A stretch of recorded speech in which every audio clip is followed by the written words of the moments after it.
Hi everyone, welcome to cycling fail number 4, take 2.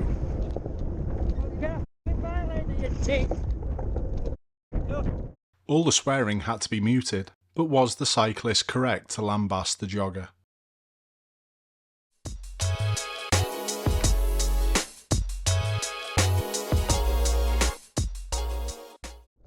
Well, the simple answer is no, he wasn't correct. This is a shared use path, so quite simply the cyclist and the jogger can both be there. But it's the cyclist's responsibility to make sure the jogger is safe because they're the more vulnerable. And as we can see from the other footage I was sent with this clip, the cyclist actually heads towards the pedestrian. The jogger's already running close to the road, and as the cyclist moves to the right, the jogger has to take a slight avoiding action. If he tripped, it'd be under that van in a moment. There was no need to go anywhere near the jogger. I would have been over here on the left hand side of the pavement, giving the jogger as much room as possible. But I think the cyclist was reprimanding, and I think it's copied behaviour.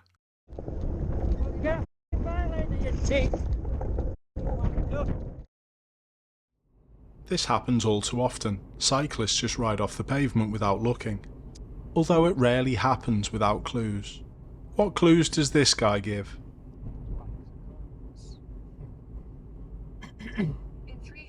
Well, it's just happened, and my viewer was well good enough to fix it. Nice job. Yards, turn left onto Martin Road. So, wow. Fucking twat. Even look today. The cyclist that we see in this clip is undoubtedly careless, and this is for the fact that they're cycling towards oncoming traffic. However, the fact that they're not displaying lights is also a problem.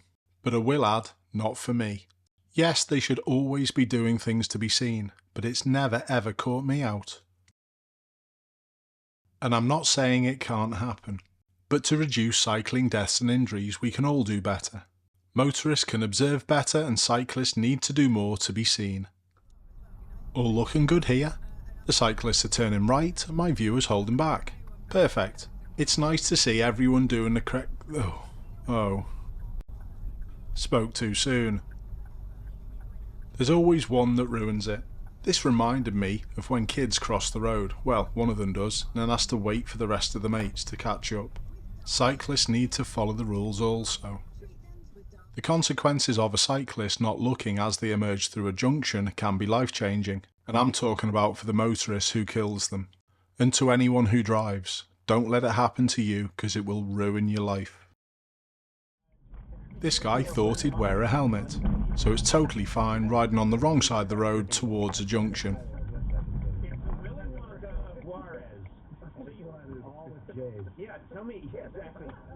For me, impatience is one of the biggest causes of problems on our roads, and it doesn't matter whether you drive or ride.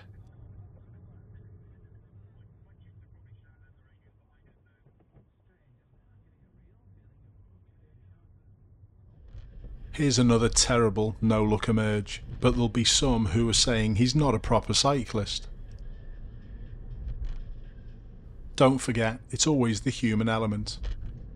You can still have all the gear and no idea. Some more impatience and a lack of looking. This one could have been lethal. Another no-look emerge.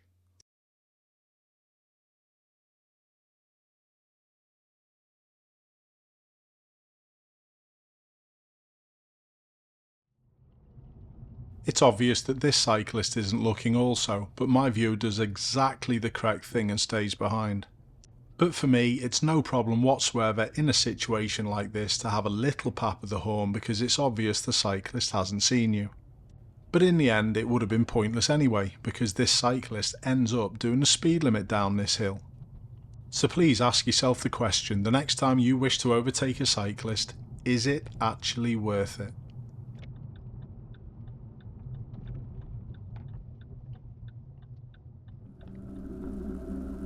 My viewer just about spots this one in time. Remember, expect the unexpected. And look left before you turn left.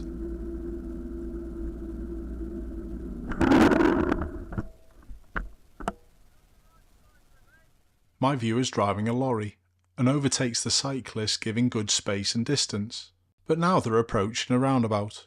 And I can't understand why sometimes cyclists decide to put themselves right in a lorry's blind spot. But then again, I have heard some absolutely ridiculous comments on Twitter saying there are no such thing as blind spots. It's just an excuse for people not looking properly. No wonder the casualty rates between cyclists and lorry drivers are so high. And this cyclist decides to put themselves in the worst possible position. This is absolutely lethal. If the lorry's moving, stay behind. It's as simple as that.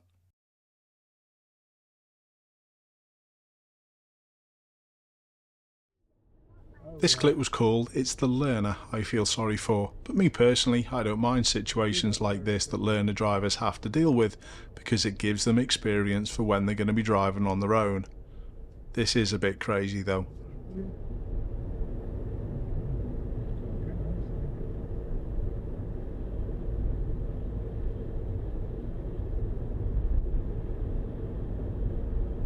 Okay, be careful, be careful, be careful, be careful.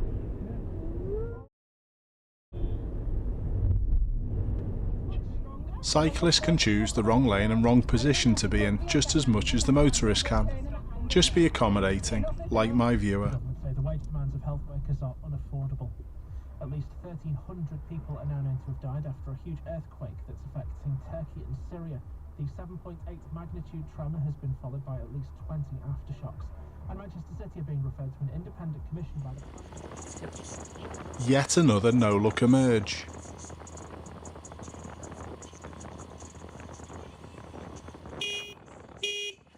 Tell a lie, they did look, but only after they'd steered. I'm glad this cyclist thought better of it.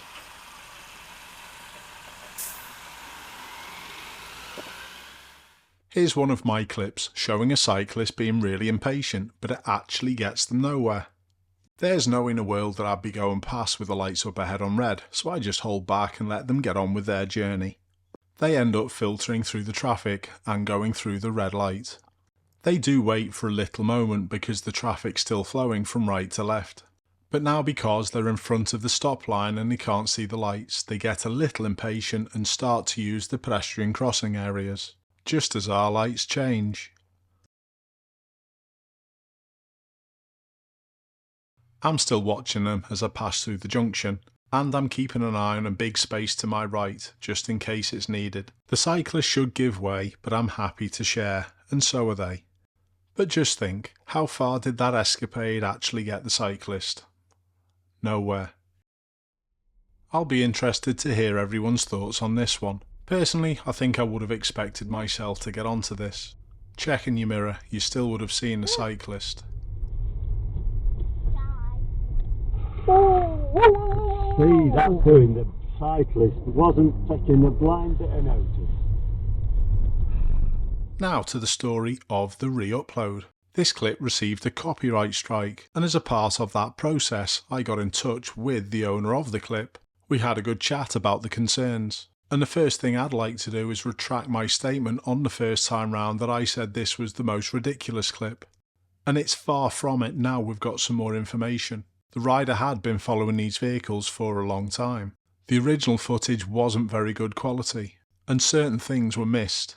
And to be honest, it shouldn't really even be in this Cycle and Fail episode, but there are a few things that I'd still like to point out.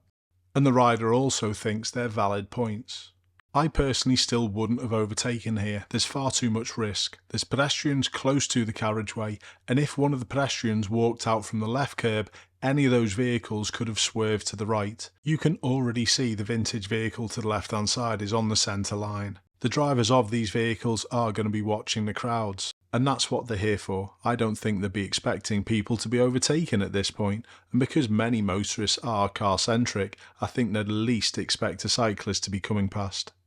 But to be fair to Nathaniel, those things that I had brought up he said he was looking out for. He's got a higher riding position than the camera, so he can probably see a little bit better. So remember, the cameras don't tell the whole truth sometimes, and the other thing is, we all make mistakes. Just be big enough to hold your hands up and say you were wrong. I'd like to say a massive thanks to all my viewers and subscribers who send these clips in, but especially to Nathaniel. To allow his clip to go back up because it's got some educational content is top class. Keep safe everyone, and I'll see you soon.